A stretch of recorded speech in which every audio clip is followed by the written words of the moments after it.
Nous allons lire la parole de Dieu localisée ce matin dans Exode chapitre 14.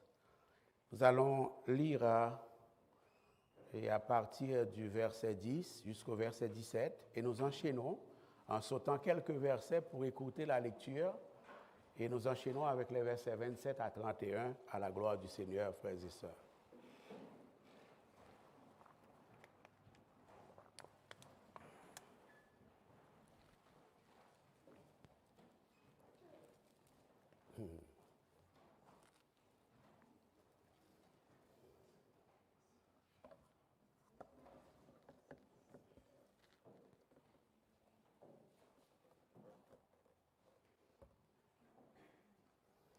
Exode chapitre 14, d'abord 10 à 17, et nous enchaînons avec 27 à 31, 4 autres versets, à la gloire du Seigneur. Lisons ensemble, frères et sœurs, mes bien-aimés. Pharaon approchait, les enfants d'Israël levèrent les yeux, et voici, les Égyptiens étaient en marche derrière eux. Et les enfants d'Israël eurent une grande frayeur et crièrent à l'Éternel. Ils dirent à Moïse, n'y avait-il pas des sépulcres en Égypte sans qu'il fût besoin de nous mener mourir au désert? Que nous as-tu fait en nous faisant sortir d'Égypte? N'est-ce pas là ce que nous te disions en Égypte? Laisse-nous servir les Égyptiens, car nous aimons mieux servir les Égyptiens que mourir au désert. Moïse répondit au peuple, ne craignez rien, restez en place et regardez la délivrance que l'Éternel va vous accorder en ce jour. Car les Égyptiens que vous voyez aujourd'hui, vous ne les verrez plus jamais. L'Éternel combattra pour vous et vous gardez le silence. L'Éternel dit à Moïse, pourquoi ces cris? Parle aux enfants d'Israël et qu'ils marchent. Toi, lève ta verge, étends ta main sur la mer et fends-la. Et les enfants d'Israël entreront au milieu de la mer à sec.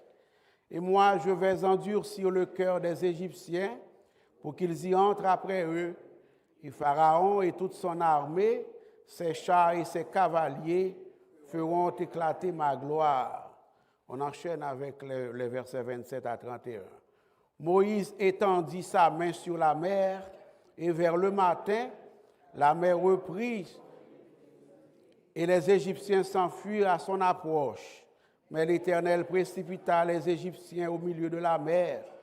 Les eaux revinrent et couvrirent les chars, les cavaliers et toute l'armée de Pharaon qui était entrée dans la mer après les enfants d'Israël.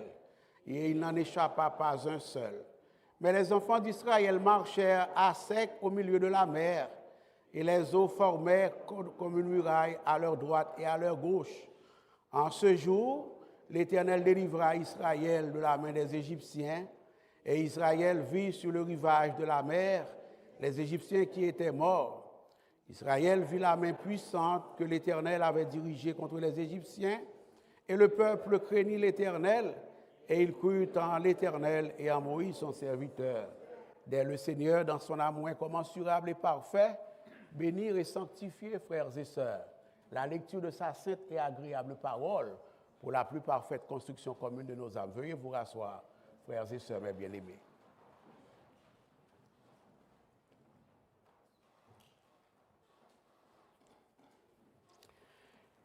Dieu a ses raisons que la raison ne connaît pas. Dieu a ses raisons que la raison ne connaît pas. J'ai commencé à vous entretenir de ce sujet dimanche dernier à la faveur d'Exode chapitre 13. Nous avions regardé Dieu qui a décidé de faire prendre à Israël un chemin détourné, un chemin long pour se rendre dans la terre de bénédiction, dans la terre de délivrance, dans la terre de salut, tandis que il y avait un chemin plus court qui pouvait permettre à son peuple d'arriver dans la terre promise en 7 à 8 jours, d'après les calculs des spécialistes de la théologie biblique. Et Dieu a décidé de faire passer son peuple par le chemin du désert. Et nous avions vu que Dieu avait une bonne raison pour ce faire. J'espère que vous vous en rappelez, frères et sœurs. Et j'avais attiré votre attention également sur le fait que dans notre marche spirituelle avec notre Dieu, il viendra des moments où Dieu décidera de nous faire passer par un chemin détourné, un chemin plus long, un chemin qui peut nous sembler inadmissible, anormal, désagréable, ou est-ce que nous pouvons même nous questionner sur la bonté de notre Dieu? Et la suite du passage nous a montré qu'il n'en est rien. C'est-à-dire que sur le chemin détourné, Dieu marche avec ses enfants personnellement. C'est ce que nous avions regardé. Et à la faveur du chapitre 13, il marcha avec son peuple dans la colonne de nuée. Il était là présent. C'est lui qui a placé son peuple sur ce chemin pour une raison qu'on avait vue, qui était valable pour éviter que son peuple se décourage, chute. Il y avait des adversaires, des obstacles sur ce chemin, alors Dieu lui fit prendre ce chemin, mais il a accompagné son peuple tout au long de la route. Il envoya des révélations, il envoya des signes, des paroles d'encouragement. Il manifesta sa présence pour guider son peuple, pour orienter son peuple, pour instruire son peuple, pour réconforter son peuple, pour encourager son peuple. Et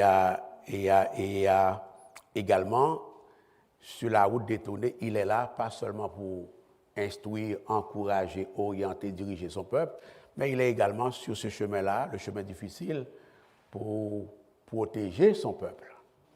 C'est ce qu'on a regardé et à dimanche dernier.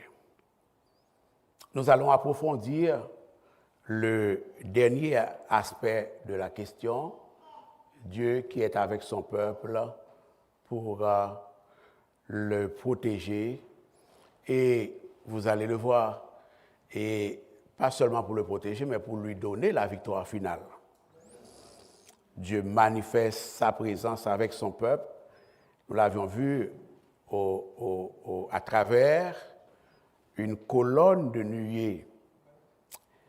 Il est écrit en Exode 13, versets 21 à 22, que l'Éternel allait devant eux le jour dans une colonne de nuée pour les guider dans leur chemin, et la nuit dans une colonne de feu pour les éclairer, frères et sœurs, afin qu'ils marchassent jour et nuit. La colonne de nuée ne se retirait point de devant le peuple pendant le jour, ni la colonne de feu pendant la nuit. Je me rappelle avoir attiré votre attention sur le fait que cette colonne de nuée était apparue lorsque les enfants d'Israël, quittant l'Égypte, étaient à Sukkot, et que cette colonne de nuée les a accompagnés plus tard jusqu'à leur entrée en Canaan. Donc, tout au long du chemin détourné, Dieu était là, frères et sœurs. Et plus tard, la colonne de nuée a disparu au moment où c'était le temps pour les enfants d'Israël de traverser la rivière du Jourdain. Et ayant disparu, la colonne de nuée fit place à l'arche de l'Alliance de l'Éternel pour guider son peuple dans la suite des événements de son histoire, frères et sœurs.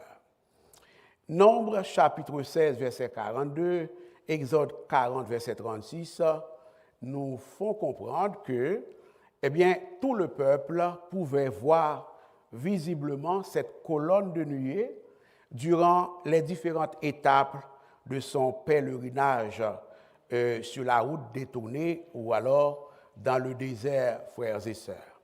J'ai parlé tout à l'heure des différentes fonctions qu'avait la colonne de nuée, fonction de direction de son peuple, et à Deutéronome chapitre 1er, verset 30 et 32 à 33 nous le montrent, et à la colonne de nuée protégeait son peuple lors des courts séjours qu'il avait à faire dans le désert, sur la route détournée, également lors des longs séjours. Et le peuple de Dieu n'avait qu'à se soumettre aux ordres du Seigneur, le guidant, le dirigeant de la colonne de nuée étant frères et sœurs. Et en se déplaçant, la colonne de nuée envoyait des signaux au peuple de Dieu de la part de l'Éternel, suivant Nombre chapitre 9, les versets 17 à 23. Et lorsqu'il partait du camp, Moïse disait « Lève-toi, Éternel, et que tes ennemis soient dispersés, et que ceux qui te haïssent s'enfuient devant toi. » Et quand elle se reposait, en parlant de la colonne de nuée, il disait « Reviens, Éternel, aux 10 000 milliers d'Israël », Nombre chapitre 10, versets 34 à 36, et à continuer. En plus de sa fonction de direction, la nuée avait une fonction de protection, et comme on vient de le voir, elle protégeait le peuple de Dieu à tous égards, que ce soit contre la chaleur torride du soleil du désert, et que ce soit contre ses ennemis, tels que nous allons le voir dans Exode chapitre 14, versets 19 à 20 en particulier, mais tout le chapitre nous montre la même chose. Au moment du passage de la mer Rouge, la nuée s'était élargie. La nuée s'était élargie pour former une sorte de muraille. C'est ce qu'on va voir. La présence protectrice de Dieu avec son peuple sur la route détournée. N'oubliez pas. Et elle s'est élargie, formant une muraille qui cachait l'armée d'Israël aux yeux des Égyptiens qui les poursuivaient en arrière, frères et sœurs. Nous y reviendrons. Mais avant, nous allons voir un peu comme ce fut le cas dimanche dernier, que sur la route détournée, la route du désert par laquelle Dieu fait passer son peuple, Dieu continue tout au long du chemin à rassurer son peuple. Dieu continue d'encourager son peuple, il continue de fortifier son peuple à travers des rappels, à travers des révélations, il continue de donner des instructions, il continue de protéger son peuple. L'Éternel, Exode 14, verset 1er à 4, l'Éternel parla à Moïse et dit, donc Dieu parle à son peuple à travers son pasteur.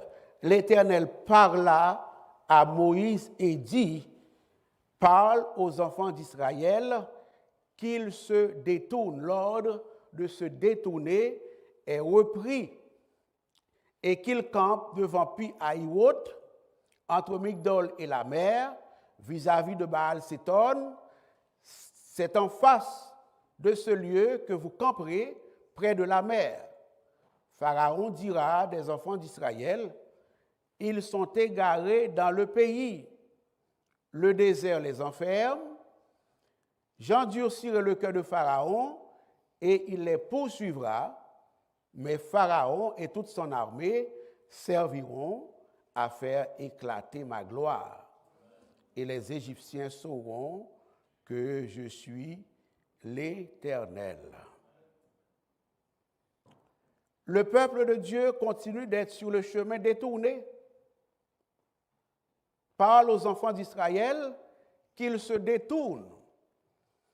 Et sur ce chemin, le peuple de Dieu est poursuivi par un ennemi rompu à la guerre.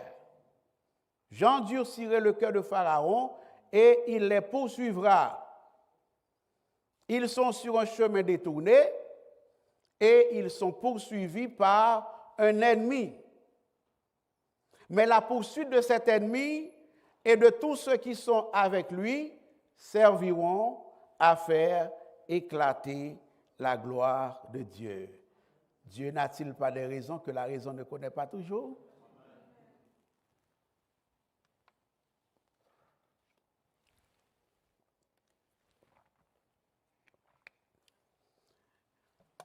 Et nous comprenons que Dieu a des raisons que la raison ne connaît pas, tant dans l'Ancien que dans le Nouveau Testament. Souvenons-nous, frères et sœurs, quand Marie et Marthe furent appelés Jésus, en envoyant lui dire que Lazare, leur frère, était malade.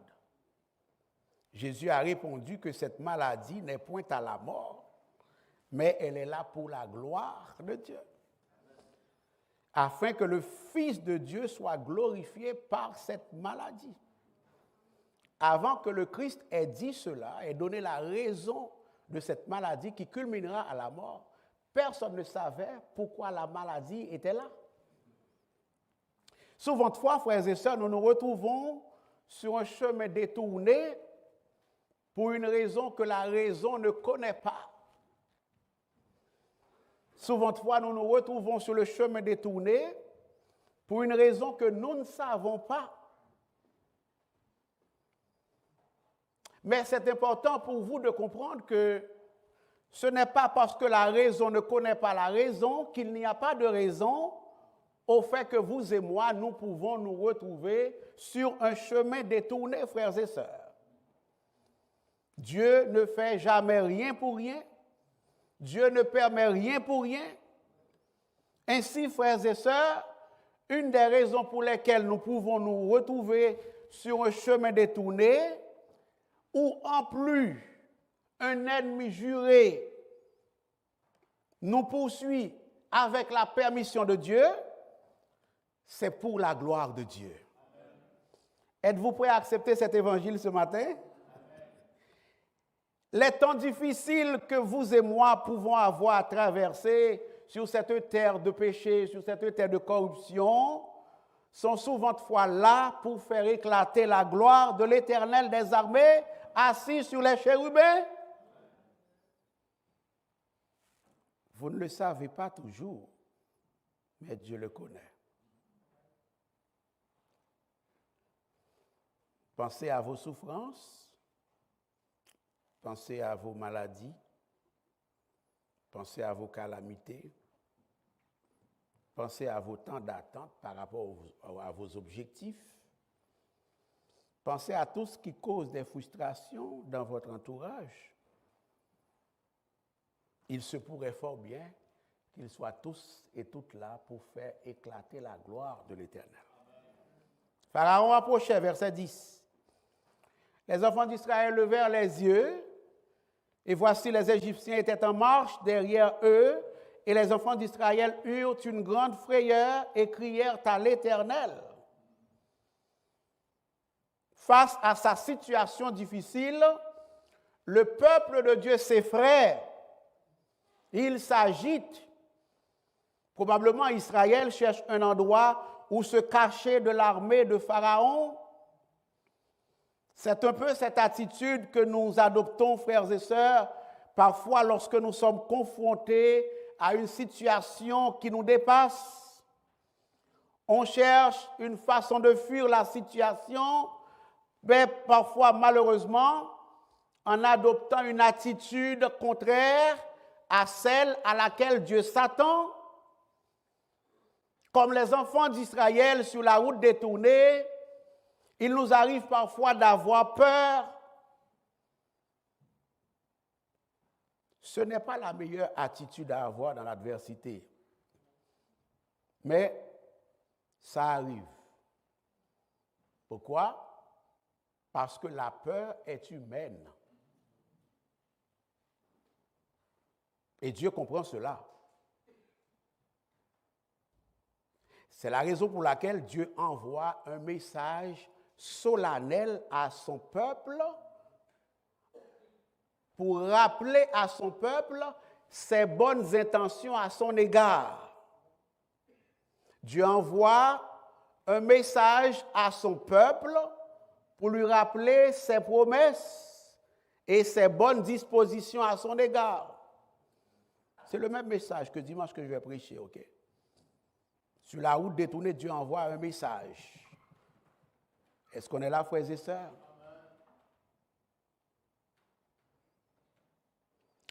Dieu voulait fortifier son peuple dans son agitation. Dieu voulait le garder dans un esprit de confiance. Et alors Dieu lui envoie un message solennel, frères et sœurs. Un message clair. Et c'est Moïse, son pasteur, qui a été chargé de lui porter ce message en disant, Exode chapitre 13, « Ne craignez rien, restez en place. » Ah, Dieu vous parle ce matin. En tout cas, Dieu me parle. Restez en place, toi, et regardez la délivrance que l'Éternel va vous accorder en ce jour.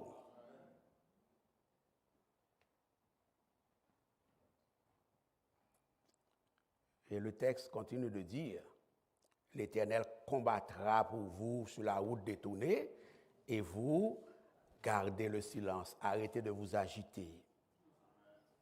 Restez en place, l'oratoire. Restez en place, peuple du Seigneur. Restez en place et restez à votre place dans la foi chrétienne. Continuez de vous fier aux promesses de Dieu. Votre Dieu n'est pas un homme pour mentir, ni un fils d'homme pour se repentir. Alors, restez à vos places. Ce que sa bouche a dit, sa main l'accomplira. Alors, restez à vos places. N'allez pas ailleurs. Ne songez pas à retourner en Égypte. Ne prenez pas des résolutions à la hâte. Ne prenez pas des résolutions sans Dieu. Ne consultez pas d'autres dieux. Restez là dans la présence de Dieu, l'oratoire. L'Éternel était devant eux, souvenons-nous, à la faveur d'Exode 13, verset 21. La colonne de nuée marchait devant eux. Alors l'Éternel leur dit, restez là. Mieux vaut un jour dans les parvis de l'Éternel que 1000 ailleurs. Demeurez ferme dans votre marche avec Dieu. Il arrive qu'en nous agitant, frères et sœurs, nous ne sommes pas plus avancés puisque nous ne sommes pas là où le Seigneur veut que nous soyons. Et alors, notre bénédiction est retardée, frères et sœurs.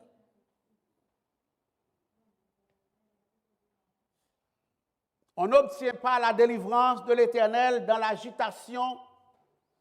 On n'obtient pas la délivrance de l'Éternel dans le fait de regarder dans toutes les directions. Restez là, dans la présence de votre Dieu. Incidemment, au verset 15, Dieu dit, pourquoi ces cris? Parle aux enfants d'Israël et qu'ils marchent. Sur la route détournée, nous sommes appelés à marcher et non à s'arrêter. Il y a de ces situations dans lesquelles nous nous trouvons dans la vie, frères et sœurs. Ce n'est pas le temps d'arrêter, c'est le temps de marcher. C'est le temps d'avancer. Avancez, peuple du Seigneur. Marchez, l'oratoire. Car sur votre chemin difficile, ton Dieu est avec toi et il tiendra promesse. C'est le temps de marcher, c'est le temps d'avancer. Et cette question que Dieu pose, à savoir pourquoi ces cris, nous montre que Dieu ne cautionne pas les cris d'Israël. Il les comprend, mais il ne les cautionne pas. Ce sont des cris de doute, ce sont des cris de panique, des cris de frayeur, des cris d'agitation, Dieu ne les cautionne pas. Dieu s'attendait à ce que son peuple reste debout pour avancer, car il a déjà vu la main de Dieu. Dieu voulait que son peuple avance, malgré ce qui se passa derrière lui. Dieu s'attendait à ce qu'il soit confiant dans la protection de Dieu, dans la fidélité et la puissance de Dieu, frères et sœurs. Incidemment, lorsque le peuple fit confiance à Dieu et reprit sa marche dans la confiance, dans l'obéissance, nous voyons que l'intervention de Dieu a été immédiate. Au verset 27, la Bible dit que l'Éternel précipita les Égyptiens au milieu de la mer.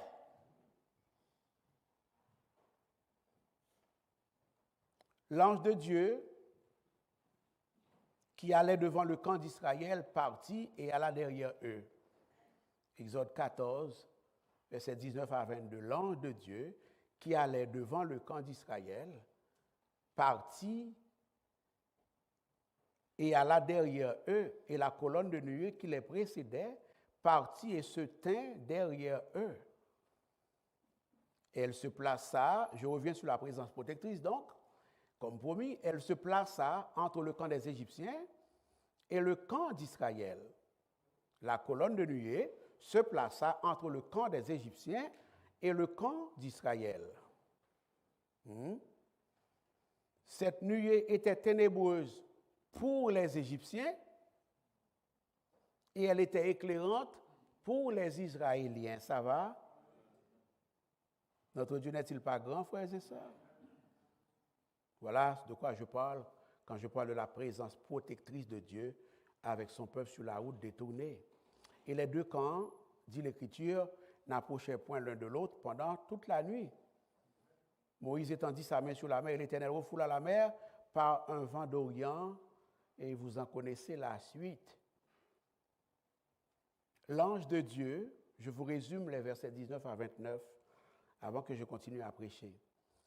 L'ange de Dieu, le Christ préincarné dans une théophanie, prit sa place derrière le camp d'Israël afin de protéger son peuple contre les Égyptiens. La colonne de nuée éclairait les Israélites, mais elle représentait des ténèbres pour les Égyptiens. Et sur l'ordre de Moïse, la mer se fendit.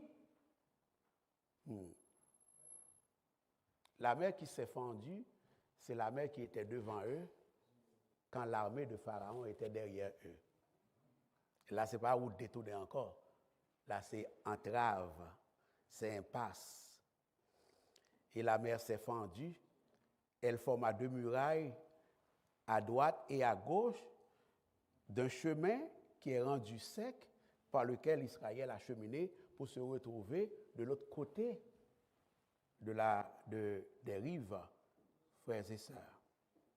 Et lorsque l'armée de Pharaon essaya de les poursuivre, suivant versets 23 à 29, la Bible dit que l'Éternel les mit en désordre. L'Éternel renversa leurs chars.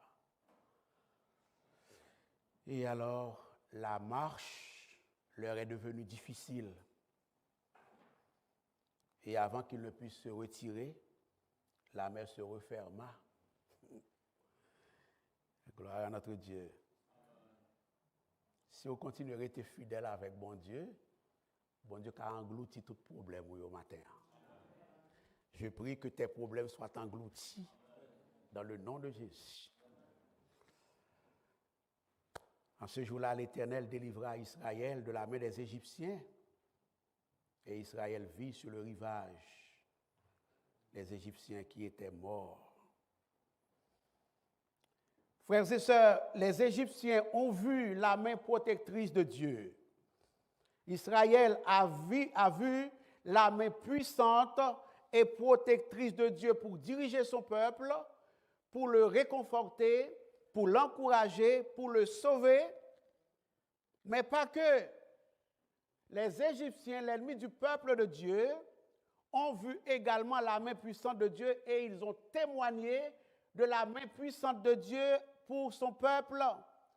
Verset 25, « Fuyons devant Israël, car l'Éternel combat pour lui contre les Égyptiens. » Un petit chanteur qui dit ça. C'est pour ennemi, c'est pour la vie, faire tout païen et crier. Gain bon Dieu. L'Éternel protégea son peuple sur le chemin détourné. Sur votre chemin détourné, espérez que Dieu peut vous protéger. Espérez que Dieu marche avec vous. Là, il marcha avec eux symboliquement à travers une colonne de nuée. Il parlait de la colonne de nuée. Maintenant, il vit en toi. Il est en vous. Il vous parle. Il vous guide. Il vous protège. Je terminerai en vous disant ceci. Et ça va être la vérité qu'il va falloir emporter chez vous, avec vous pour la semaine, pour une vie chrétienne triomphante et victorieuse. Si le peuple de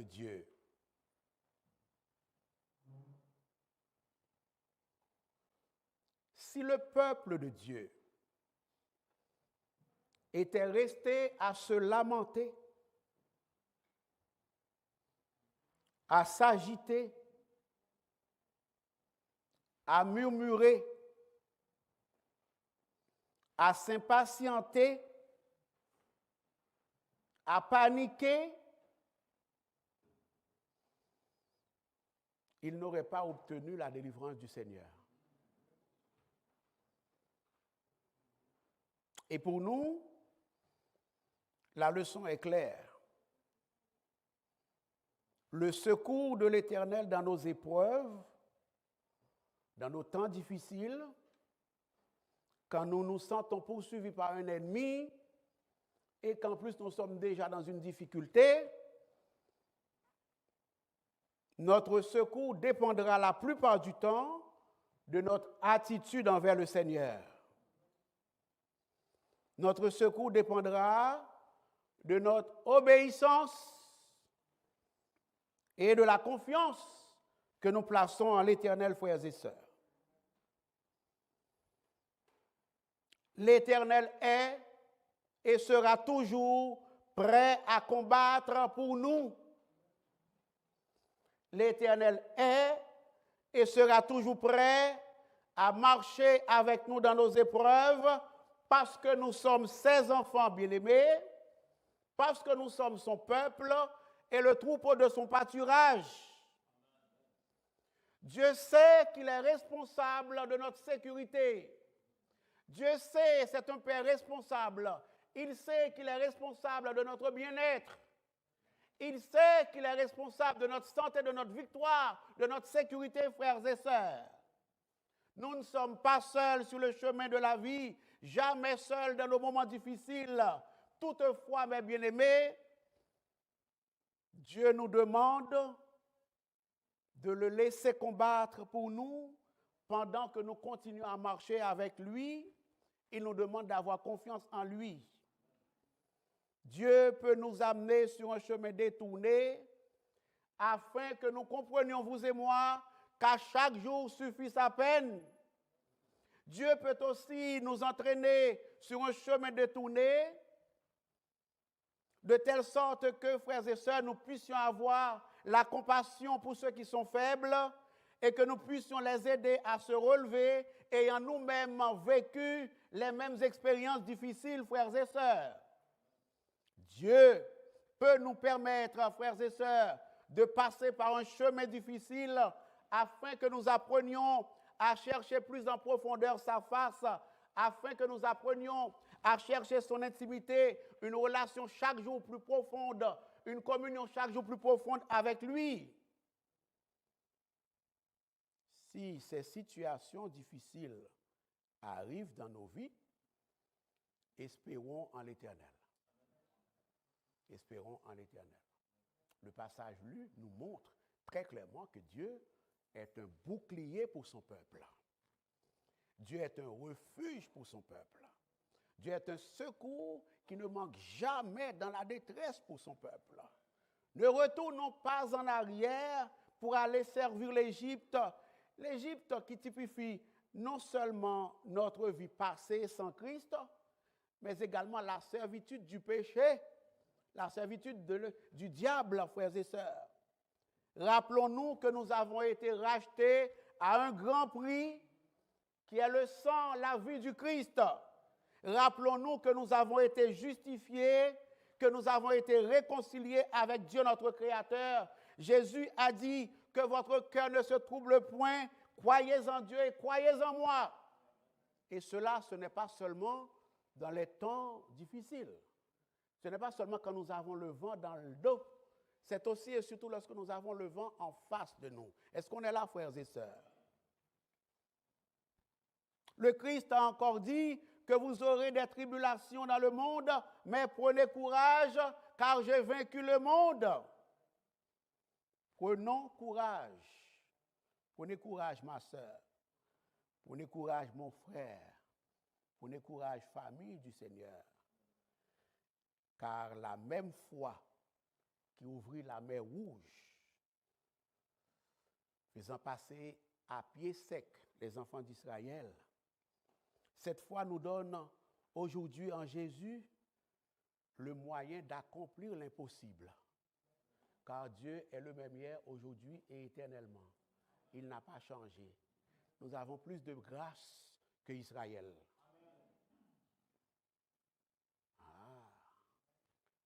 Nous avons plus de grâce qu'Israël, en ce que le Saint-Esprit de Dieu réside en permanence en nous. Vous savez ça? Vous savez théologie ça là?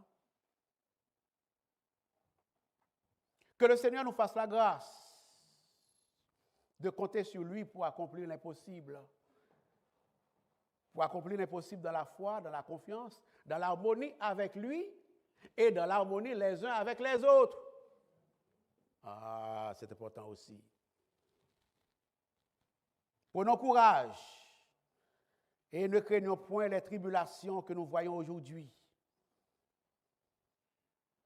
J'aime bien quand le texte dit, ces Égyptiens que vous voyez derrière vous, il viendra un jour où vous ne les verrez plus. Il y a des problèmes que vous traversez dans la vie. Problèmes difficiles. Oh, par n'importe quoi, il y a un problème, non. Vous ne pouvez pas jouer une solution. Et puis les problèmes ça tomber, les pour le résoudre, c'est gado le problème à résoudre pour contre lui. Alors pour contre lui, c'est une façon de parler. Dieu a fait une intervention, ou pas même ouais. Et puis c'est le problème non derrière. On va chercher le problème non, ou pas qu'à le problème non disparaît. Est-ce qu'on est là, frères et sœurs? Ces tribulations que vous avez devant vous, vous ne les verrez plus, soit dans ce monde ou dans le monde à venir, cela dit. Est-ce qu'on est là? Seriez-vous d'accord à ce que ce soit dans le monde à venir que vous ne les voyez plus?